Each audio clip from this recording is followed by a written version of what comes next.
Okay, so I said that next time I made some of my yogurt dough that you can use for dough balls, garlic dough balls, or pizza base, which is what I'm going to be making today, then I would video it. So I thought this was the best way so you can see both. So all you need is some self-raising flour. And now, as I said before, I've found that natural yogurt is best rather than Greek. A recipe I found that I first worked from was with Greek yogurt. I only had natural yogurt when I first did it, and it worked really well. And then when I did try Greek yogurt and splashed out a bit on it, it just didn't feel quite right. A bit of salt. I like to use some garlic granules, but that's optional. Okay, so here are my measurements. Go for it. So I'm making pizza bases for 4 of us. So I'm just going to chip in and have a good guess, and it always tends to work out about right. So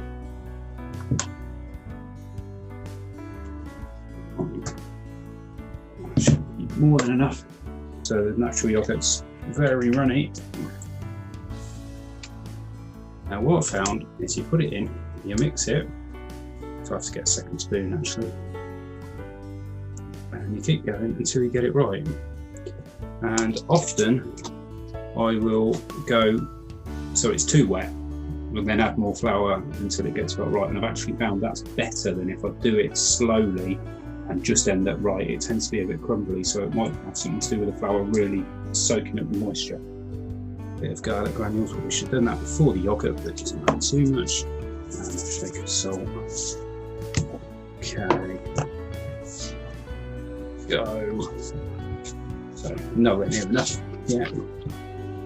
Yogurt in. Do it a few spoonfuls at a time.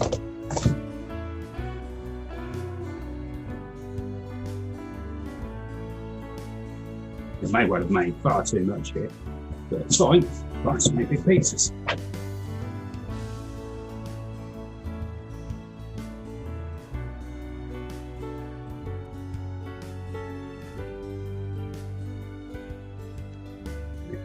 More.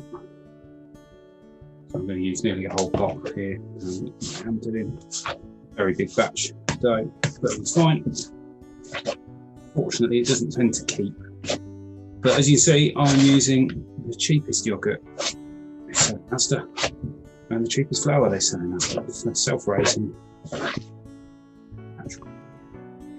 now you can see it's a dough consistency.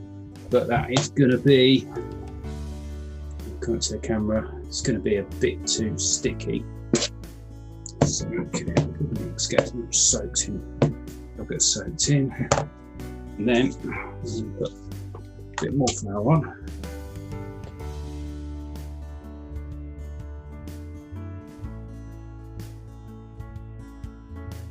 You can see it starts to come together. It starts to look more and more kind of like a bread dough.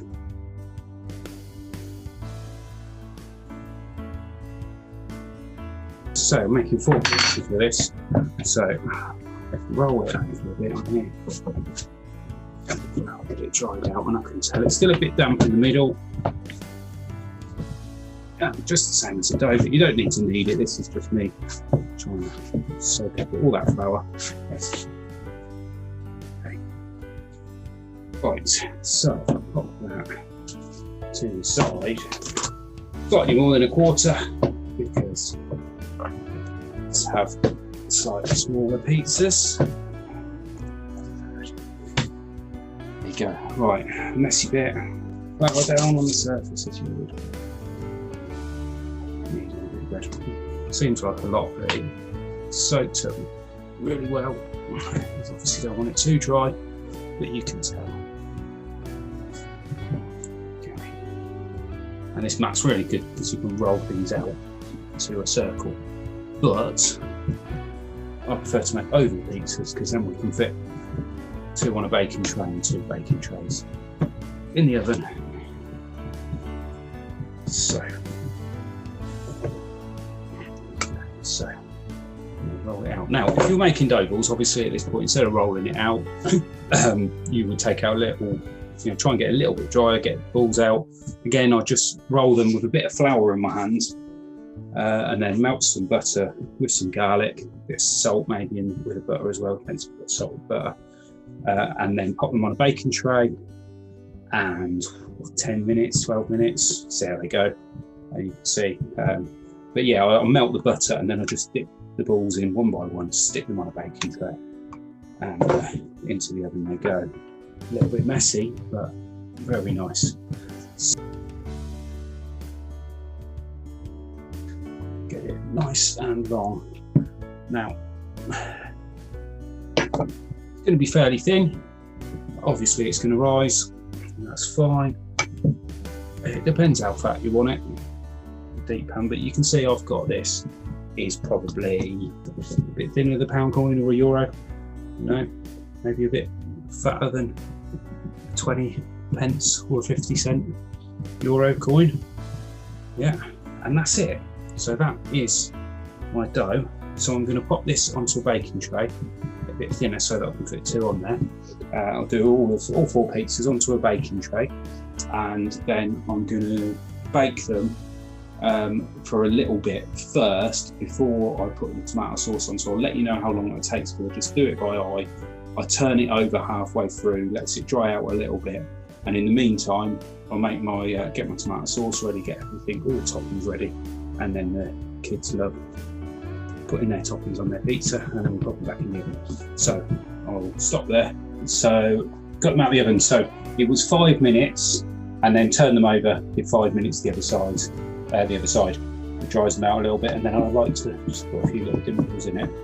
Now with the other ones, the smaller ones, sometimes this happens, and you see that. I don't know if you can see that you get air pockets, so kind of like pita bread.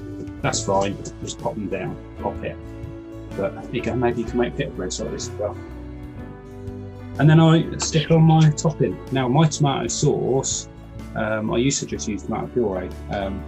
And then what I now do though is I get tomato puree, I add a little bit of balsamic vinegar, some water, some garlic puree, a bit of salt, pinch of salt, and then water it down, because tomato puree is obviously quite concentrated, and I think find it a little bit more then like what you might get in a restaurant.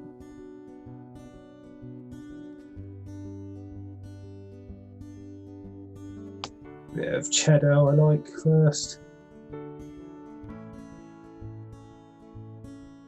And I'm having some red pepper tonight.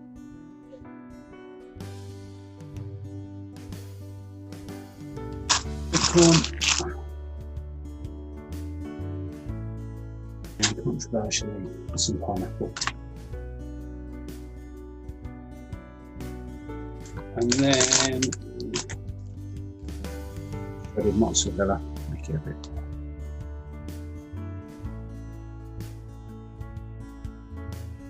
And some herbs.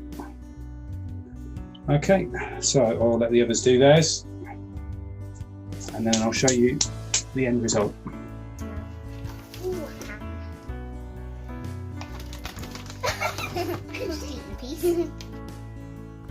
And there we go, the finished products.